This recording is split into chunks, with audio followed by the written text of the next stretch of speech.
Bonjour et bienvenue sur les tests psycho by Debo. Nous allons faire 3 petits exercices de logique un petit peu qui sont dans la catégorie raisonnement numérique dans certaines écoles, en l'occurrence dans celle-ci. Pour ce premier exercice, on est donc dans un service. L'organisation d'un service conduit à créer 2 équipes comportant chacune un médecin, un kiné et un ortho, à choisir de telle façon que dans les 2 équipes, les 2 sexes soient représentés. Les 6 personnels du service sont donc Hugo, orthophoniste, Victor, médecin, Wanda, kiné, Xavier, kiné, Olga, orthophoniste et Zineb, médecin. Première info, donc, étant donné qu'on sait qu'on aura forcément une femme dans chaque équipe, on peut mettre ici par exemple que Wanda va être dans l'équipe 1.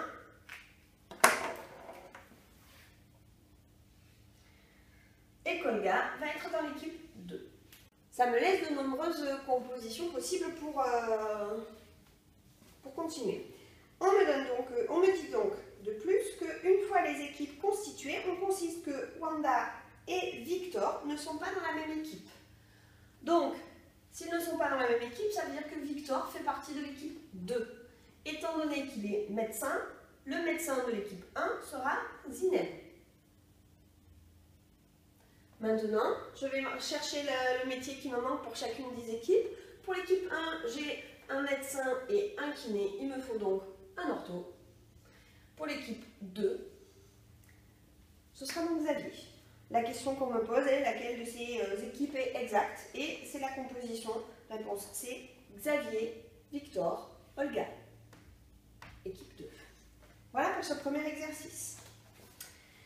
Exercice suivant, on considère la répartition fictive des consultations d'un dispensaire selon leur choix de plage horaire. Les résultats sont inscrits dans le tableau ci-dessus. Répondre aux questions revient à remplir progressivement le tableau ci-dessus, partiellement rempli. Première question, on me demande au vu du tableau ci-dessus, partiellement rempli, quel serait le nombre maximum possible de retraités l'après-midi, c'est-à-dire ici. Alors, vu que j'ai 70 retraités de ce côté-là, ici, je sais que j'ai 150 personnes. Je cherche donc ici le nombre de retraités au maximum que je vais pouvoir avoir. Bien entendu, pour avoir le maximum ici, ça veut dire que j'en ai le minimum là, ça veut dire que j'en ai 0. Si j'en ai 0 ici, j'aurai 70 retraités l'après-midi. C'est donc, en l'occurrence, la réponse A parmi celles qui nous étaient proposées. La question suivante, et c'est là qu'il y a une petite finesse, on me demande quel serait le nombre minimum de retraités possible l'après-midi. Pour avoir le minimum ici, il faudrait donc que j'ai... Alors, de prime abord, on se dirait 0, je peux ne pas en avoir. Alors, déjà, ça peut arriver, effectivement, mais le piège ici, c'est de se dire, attention, il faut que je regarde ce qui se passe là, si j'ai 0 là, ça voudrait dire que j'ai 180 là. Or, c'est absolument impossible, puisque au maximum, j'aurai 150 ici. Donc, le piège est de se dire... Ici, j'aurai 0, parce qu'en fait, il faut se dire, bon ben voilà, si ici j'ai le maximum de personnes que je puisse mettre, à savoir 150. Dans ce cas-là, au minimum ici, je suis sûre d'avoir 30 personnes. Réponse D. Voilà pour cet exercice. Donc faire attention, ne pas se limiter à dire 0 le minimum et le chiffre obtenu le maximum. Des fois, il y a des petites finesses et il faut essayer de compléter au fur et à mesure le tableau pour voir ce qui peut se produire. Ici, du coup, pour information, j'aurai 40 là, 0 là et 40 là. Voilà. Si je remplissais mon tableau, effectivement, je suis dans des tableaux à double entrée, hein, donc le résultat ici correspond à la somme de là, mais aussi la somme de là. Donc après, j'ai juste à faire des petites soustractions pour remplir ce genre de tableau. Voilà. Passons à l'exercice suivant, un petit peu dans le même genre. Lors d'une enquête fictive, on interroge les patients hospitalisés sur leur opinion concernant la qualité de la nourriture. Les résultats sont inscrits dans le tableau ci-dessus. Ici, première étape, il y a une valeur que je peux trouver assez facilement, nécessairement, qui est 220, n'est-ce pas? Puisque 220 plus 370 font 390. On va me donner des infos progressivement et en fonction des infos qui me seront données, je vais devoir remplir mon tableau. Pour une question de commodité, je vais renommer un petit peu les inconnus que je vais avoir. Alors, cette catégorie-là, je vais l'appeler A, celle-ci B. Ici, je vais l'appeler PS, AS, et TS.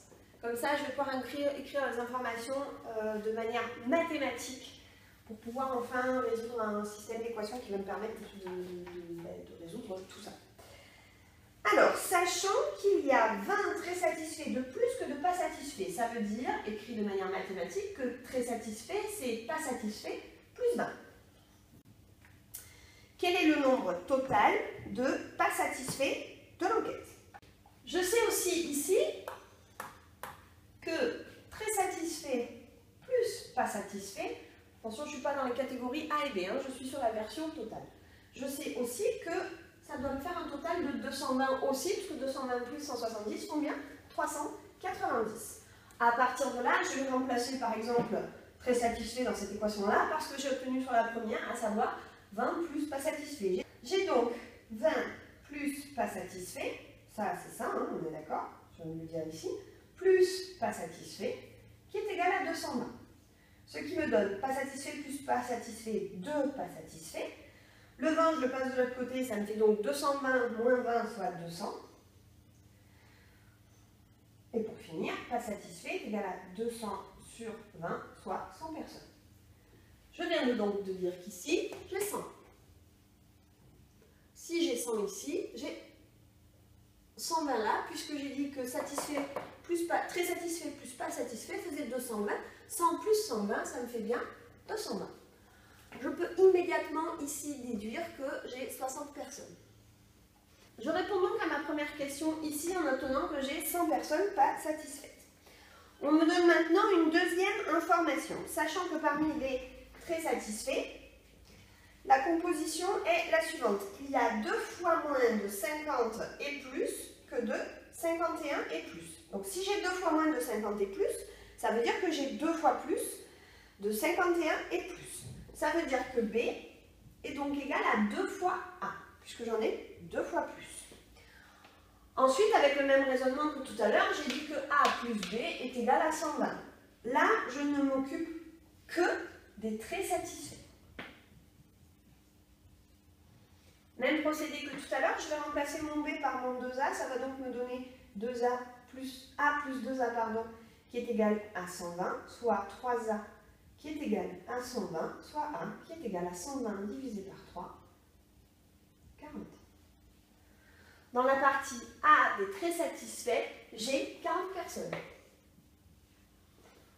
Du coup, ici, j'en ai 80. Du coup, ici, j'en ai 80. On ne me pose pas de questions supplémentaires. Après, de toute façon, il n'y a aucune difficulté à trouver les autres puisqu'il s'agit de faire 40 plus 40, 80. 80 que je soustrais à 220, ce qui me fait 140. Et donc ici, 140 pour la 70, il va m'en manquer 30. Je vérifie mon information en additionnant ici. 6 et 3, 9 et 8, 17. Le compte est bon. Voilà pour ce type d'exercice. A bientôt sur les tests Tico by Debo.